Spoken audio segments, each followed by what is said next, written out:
Hello, Algebra 1 students. It's Miss Wiley, and I'm here today to talk to you about factoring a GCF. So we've talked about GCFs and how to find them, whether they be numbers or variables or a combination of both. Now we're going to look at factoring those GCFs out of a polynomial expression. Let's begin with a warm-up. If you have your piece of paper nearby, pause this video and give these two problems a try. If you don't have paper, go ahead and grab some. Okay, so you should have paused the video and tried these two problems, and hopefully you remembered when doing these problems what you're doing is distributing. Everything has an exponent. Don't forget about those exponents of 1. When we multiply, we add our exponents. So if we have something with the same base, remember what we do is we keep that base and add our exponents. So when doing these problems, you should have multiplied coefficients, kept the base, add the exponents. Multiplied coefficients, kept the base, add the exponents. Multiplied coefficients, pay attention to your signs, and this just ends up being 2m. So then this is your final answer here. On this one here, I'm not going to write the missing exponents of 1, but we multiply our exponents, and anything with the same base, we add the exponents. So this becomes x to the 5th. There's no y there to multiply to, so it's just y, and you get a negative 8, and then you have your x to the 3rd stays the same, and y times y is y squared, and so then this is your final simplified answer. Okay, so what does this actually mean to factor a polynomial? Factoring a polynomial is this idea of separating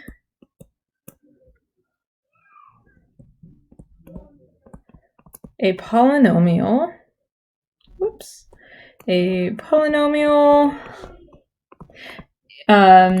back into a product.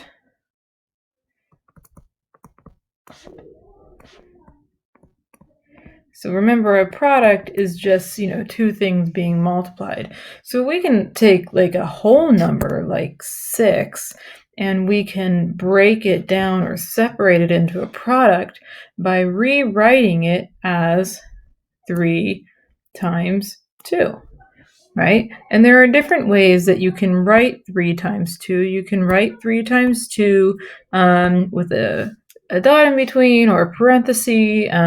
There's different ways you can do it. And the way that you're going to be seeing multiplication written today is you're going to be seeing it written using parentheses, since most of our factors are not just going to be numbers, they're going to be expressions of some kind. So this is what we would call simplest form. This is what we would call factoring or factored form. I'm actually going to change that to say factored form. I like that a little bit better.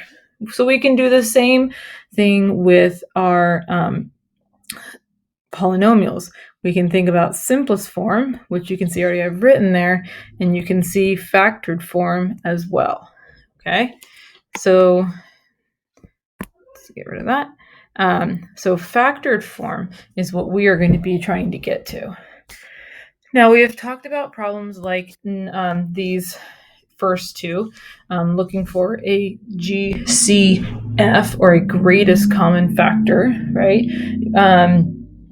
Looking at the coefficients. So looking at the coefficients of 3 and 12, we're looking for what's the biggest number that goes into both of those. And yes, that would be 3. So when we factor it out, basically what we're doing is we're dividing. We're dividing by that GCF. That's what we're doing. So we can think that in our head. We can even write it down like you see here. Okay? And that's what you're doing with the number too. When you're thinking about 6, I know 2 goes into 6, so I would take 6 divided by 2 and I would get the other factor, 3. So if I know one factor of this expression is 3, I'm going to divide by 3. Now, since the expression is more than one term, you must divide all the terms by that factor of 3. And to get what's left in the parenthesis, which is our other factor, we're just going to divide. 3 over 3 cancels out to a 1. So you're left with x, and 12 divided by 3 is 4. So then there's your factored form. We can do the same thing here. On this next one, we have 5x plus 30y. The biggest number that goes into both of those would be a 5. So again, you can think in your head, I'm going to divide by 5, right? So thinking this, or maybe you actually write it down. You don't have to write it. You can definitely do the division in your head. And what you're left with here is you're left with x plus 6y. Now, if you're wondering where those numbers come from, maybe it's best that you take the time and write down what you're dividing by so you can see what is left. Now, it is very important that when you're doing these problems that your GCF, which is one of your factors, is put on the outside of the parentheses of the factored form, because the idea is that these are equal. They are equivalent, just like these are equivalent. If you didn't write the 3 here and you just said 6 equals 2, that would not make sense, right? So we have to make sure we have all the factors there to make sure it's equivalent, just like we do here. Now, if you wanted to check your answer, so if you wanted to do a check, you could check your answer by simply distributing. You can distribute the factored form, and you should get back to your simplified form. Okay, if you distribute it back in, which you don't need to, this is again a little eyeball check. You can just think in your head, oh, 5 times x would give me 5x, 5 times 6y would give me 30y. Okay, I'm on the right track. So I know that that's my factored form. Okay. Our factored form can look a little different because our GCF could also include variables. So whenever you are thinking about factored form, and I'm just going to write down the answer to this one, the factored form could also include a GCF that has numbers and variables. So I can see that in this problem here, I have an 8, a 4, and a 2. I know that the biggest number that goes into all those is a 2. But you can also see that this has 3 x's, this has 2 x's, and this has 1 x. The most x's they have in common is one of those x's. So not only are we taking out a 2, but we're also taking out a factor of x. So I'm just going to do both of those at the same exact time. So again, you're thinking about dividing. And again, you can do this division in your head, or you can actually write it down like I did here to sort of really visualize to see what's left in the factored form of your parenthesis. Now, if there's 3 terms in your simplified form, that means when you take out the GCF, there should be 3 terms left inside of your factored form. So doing this division, 8 divided by 2 is 4. Remember that when you are dividing, you subtract the exponents. So this is an x to the first. So I'm left with x squared. 4 divided by 2 is 2. If I have an x squared and then I divide it by x, I'm left with x. And then over here, 2x over 2x, well, that's an equivalent form of 1, and I'm left with a minus 1. So then that's going to be your factored form. Just showing you that in this factored form, the GCF could be just a number. It could also be a combination of numbers and variables. It could just be variables. There may not be any numbers in common at all. So here's some examples down here for us to take a moment and look at. So looking at number 1 here, you can think to yourself off to the side, what is the GCF? So again, this is sort of like my thinking over here. What do they have in common? Oh, I see they have a 5 in common.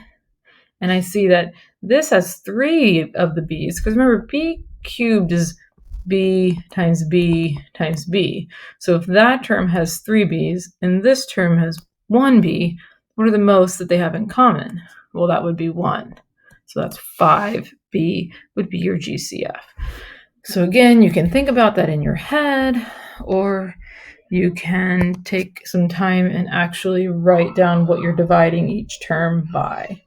So 5b is, what I'm taking out or dividing out in order to create factors. So my first factor is going to be my GCF. My second factor here is going to be what I get after I've done this division, whether it's in my head or on paper, right? So 5 over 5, that's an equivalent form of 1. B to the third divided by b to the first would be b squared. Negative 10 divided by 5 is negative 2. Pay attention to your signs. And then b over b, well, that's actually, an equivalent form of 1 as well. And then this ends up being your final answer there. Or your factored form, I should say. Right? So again, just thinking about my GCF. So let's try to do this one in our head. So again, I'm going to think about what's my GCF. So you're thinking about this over here in your head. This is, sometimes it's easier to visualize if you write it down. An 18, a 6, and a 12, they have lots of numbers in common, but what's the biggest number that they all three have in common? Yes, that would be a 6. So again, in my head, I'm thinking this has 4 y's, this has 3, this has 2. What's the most that they have in common? Well, that would be 2 of them, which we write as y to the second power. So your GCF, or what's going to be on the outside of your parentheses, is going to be 6y squared. Now, to get what's left inside, I want you to pause this video and I want you to take a moment and divide each one of these terms by 6y squared and see what you have left inside. So you should have, after you've tried this, divided each term by 6y squared, whether it's in your head or you took the time to write it underneath like this. It really doesn't matter. It's not about how fast you get to the problem done. It's about getting to the right answer. So I get 3y to the second. Here you should have got a minus. Pay attention to your signs. Y. And then here you should have got plus 2. And then there is your factored form. Right? Now our goal here is not to solve. We're not solving. We're not simplifying. We are factoring. So that's really important to pay attention to those directions. The difference between numbers 1 and 2 and number 3 is that there's 2 variables involved. Okay, so again, I want to stop and take a moment and think about what would be the GCF here of these 2 terms. Pause the video and think about what that would be. Okay, so I hope that you took the time and figured out that the GCF would be a 3. It would be an x to the third and a y to the second. So a lot there, right? So we have our GCF goes to the outside. Don't forget it. If you do not put the GCF on the outside, you're completely forgetting a factor, and your factored form is incorrect because you've eliminated your factor, which we don't want to do. We want to keep it as part of our factored form. So now we have, we're going to be doing this division. Again, you can do that division in your head, but there's really no reason to do that. If you're having a hard time doing that in your head, write it down. Write it down. When in doubt, write it out, right? So we have doing that division. Here you see I'm going to get an 8. I'm going to get an x. Y squared over y squared cancels. If you want to make little notes to yourself, you can, like that. Negative 9 over 3 is negative 3. X cubed over x cubed is going to cancel out because it's the equivalent form of 1. And then y cubed divided by y squared is going to be a y. I'm going to move this parenthesis over, make it look a little bit better. And then there is your answer. Now, the one thing I want to point out on number 4 is on number 4, what we will notice is that there's a negative out in front in the first term. So anytime that you're dealing with a problem like this where there's a negative out in front, I highly recommend that you include the negative as part of your GCF. So when I'm thinking about the GCF on this problem, since my first term is negative, first term is negative, I'm going to include that negative as part of my GCF. So my GCF in this problem is going to be negative because I want to take that negative out. Now, a negative 1 essentially, it could be technically a GCF of any term, but how do I know when to factor it out and when not to? Well, that first term being a negative is going to give you that hint. So I'm going to factor out a negative. The biggest number that goes into 2, 14, and 6 would be a 2. So far my GCF is negative 2. And this has 4 x's, this has 2 x's, and well, this has 1 x. So the most x's they have in common is an x. So that means my GCF is going to be a negative 2x on the outside of my factored form. And then I'm going to do that division. This time I'm going to do the division in my head. Now, if you prefer to do the division underneath, then please go ahead and do that. The negative 2 over negative 2 is going to cancel. If I take out an x, I'm going to have an x to the third left. 14 divided by negative 2 is negative 7. If I take out an x from x squared, I'm going to have an x left. 6 divided by negative 2 is negative 3. If I take out an x from x, well, there's no variable left, and then this is your final answer. So you can see that it can be done in your head, but it does take some practice. And not everybody likes to do it in your head. We all have our moments where we do that and where we don't. Okay, looking at number 5, last problem here on number 5. Again, thinking about our GCF here in this problem. Do 5 and 12 have anything in common? No. This term has an x, this term has a y. Those are not the same. So does this problem have a GCF? The answer to this is no, there is none. There is no GCF.